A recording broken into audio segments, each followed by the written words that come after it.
You know her, you love her. That's about all the introduction you know. Susie Greene, good to have you. Thanks for the underduction. Underduction, that was pretty good. All right. You, about a year ago, came here and talked to me about Moses-EL. Oh, I've been talking to you about Moses-EL for about 10 years. Yeah, but I've only listened to you for the last year. Okay. Let's go back, refresh, because things since then have gone in warp speed. Who is Moses-EL?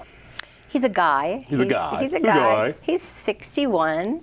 He, in 1987, was arrested for a rape in Denver's Five Points neighborhood that he didn't commit. He said from day one he was innocent and nobody listened to him, and he went to prison on a 48-year sentence, and he tried to raise the money in prison, and he did raise the money to have his DNA tested, the DNA from the scene. And then the Denver police... Slow down on this one, because this is important. I know. I'm going to slow down. Ready? Slow down, because this is They wrapped it up in a box, and they wrote on the box, "Do not destroy," and as magic you should do marker. with evidence. And then they threw it in a dumpster. So here's a guy claiming he didn't commit a crime, finally raises the money to have the DNA test done. Raises the money in prison. You know how hard that is? Fortunately, I have no idea how hard that is. Okay, someday maybe. Yeah, why don't you, hopefully. So tell me, how hard is it to raise? It's How much really money? hard. How much money do you have to raise? He had to raise $1,000 in the early 90s, which is a lot of money because guys in prison don't really have a lot of money, right? And Nor do they have the connections who have the money to do it. they don't have a lot of cash available, number one. And number two, it's kind of an indication of his innocence. I mean, I'm not saying necessarily like he should have been let out because he wanted his DNA tested, but if you're in prison and you're constantly talking about your innocence, and contrary to what most people think, most guys in prison don't constantly talk about their innocence because they're not innocent. And he wants to test his DNA, and if that DNA test came back pointing to him, he's toast, you know? I mean, I'm just saying in the Although economy... he's already toast, he's in jail, he's got nearly 50-year sentence. I'm not sure if you know what prison's like, but there's toast and then there's toast. Explain that. Let's just say his personal safety would have been at risk if he had said, I'm innocent of this rape, and I'm going to gather all this money from you guys and have it tested, and it's going to point to my guilt. It wouldn't be comfortable, physically. Because, draw it out for us. You can make your own little drawings. Let's move on. Let's move on. Fine, wimp. All right, so how did he raise $1,000? From fellow inmates from in prison. You got to keep up with me. All right. Yeah, all right. I'm moving on. I'm moving on. Why wasn't it tested to begin with? Because that was in 1987, and the Denver, the state public defender's office wasn't really embracing this new technology of DNA testing, largely because they thought it would prove most of their clients' guilt. So they just weren't... Well, they wanted to prove them guilty. No, the public defenders. Okay. Yeah. All right. You're really slow I'm slow today. It's a back surgery. Oxycontin is working. Do you want to talk about your addiction? No, Okay. I'm working on it. So he gets $1,000. He goes. The evidence isn't there because it's been thrown away. Right. So he spends. End of story. Well, so he's stuck in prison, and then when I met him in 2006, there was a cold case hit on a cold case, a DNA hit on a cold case from 1993. This is a different rape of a mother and her daughter, semi-near this other rape for which he was doing time. And the man who got the cold case hit, the man who they found was the perpetrator, was a man named L.C. Jackson, who was the first man the victim in this case named in her outcry, but he was never investigated.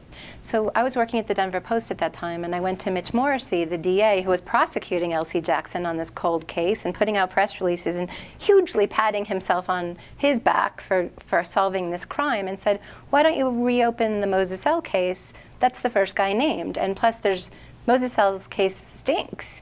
And Mitch said, no, I'm not going to do that because there's no reason to believe that L.C. Jackson was involved in this case. And I said, well, look here. He was the first person named by the perpetrator, by the victim.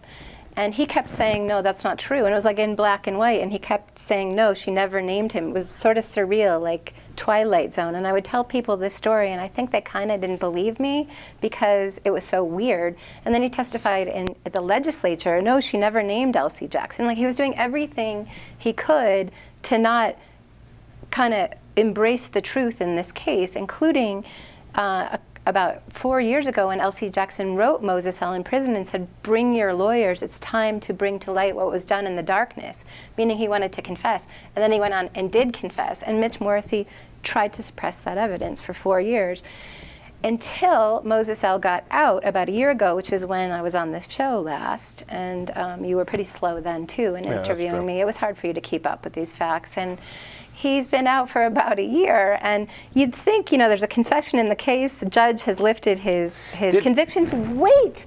And then Mitch Morrissey goes on and retries him, which happened in November, and he was acquitted. See, I'm just speeding it up because it's hard for you to keep up. It is hard for me to keep up. He's out.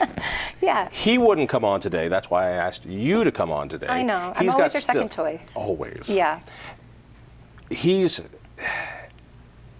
at the end of this, does he have to worry about a possible conviction? He is free. He's so free. He's so free. At last. After a decade. More than a decade.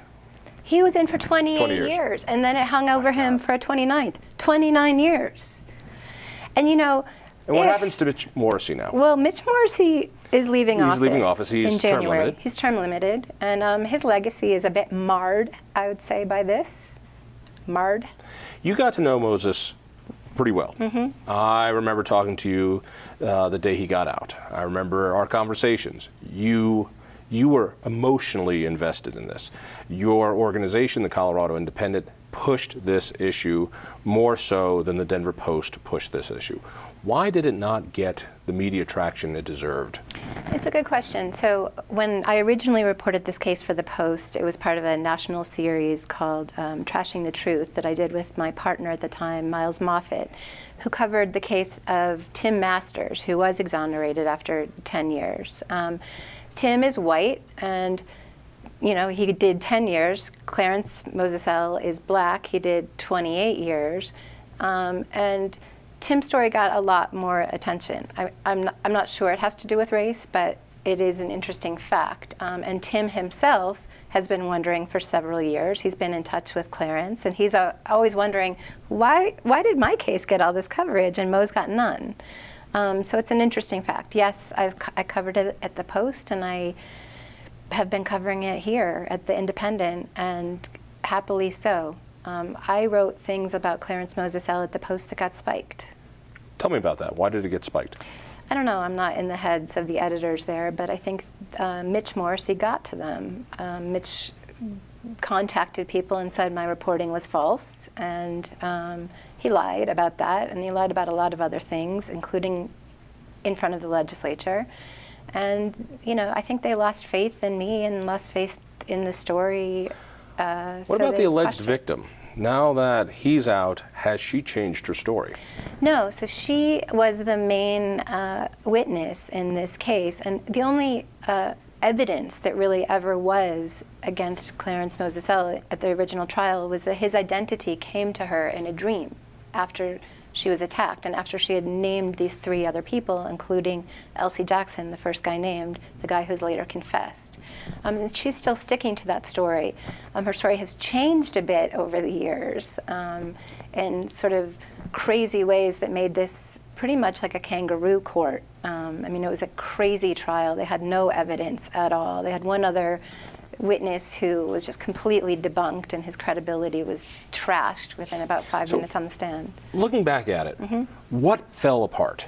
If you were to go back into time and go, what broke? Well, first of all, let me ask you, was it the public defender who broke, who should have come up with $1,000 early on, or forced the for the DNA test right then, right there? Was that? Did he get a bad public defender? What? I mean, I understand your frustration with Mitch Morrissey, but from from different areas, what broke down? So right from the start, when she named 3 other men in her outcry, and then went to sleep. Use the term outcry. Define that for me. She gets raped. Police come to her and they say, "Who raped you?" And she said, "Elsie, Earl, or Darnell." okay? Those are the 3 men she had been drinking with that night. And she kept saying those 3 names, okay? She kept saying them over and over, not just once, over and over. So, number one, you investigate the first people the victim names right after her rape, okay?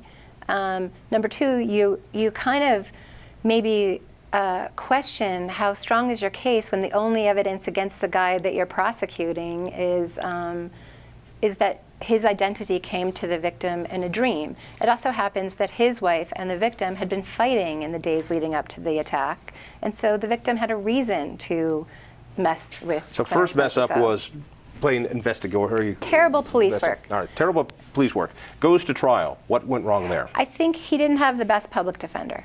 And I think the public defender system in the late 80s, and this was the very dawn of the DNA era, so I can't hold them, too responsible for not embracing a technology that wasn't that available. But no, they didn't seek DNA testing.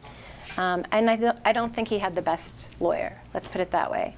And then, it really should have been a bit of a red flag in '93 when Moses-El was able from prison to get O.J. Simpson's attorney, Barry Scheck, to represent him in prison. He's the guy who said, go raise the $1,000, that maybe we should reopen this case. It also should have been a red flag once they trashed the DNA. They should have, just in fairness and basic human decency, given him a new trial. We've only got about a minute left.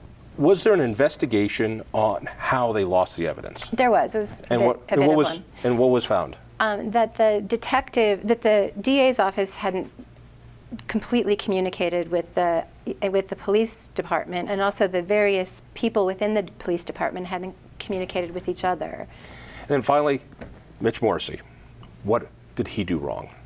Oh, the big one. I would say prosecutorial misconduct. I would say this man's job is to do justice, and he just spent the last 10 years, as soon as he got that cold case hit on Elsie Jackson, trying to suppress the evidence that Elsie Jackson was culpable in this case. I imagine there's going to be lawsuits flying. You think? How do you compensate for nearly 30 years?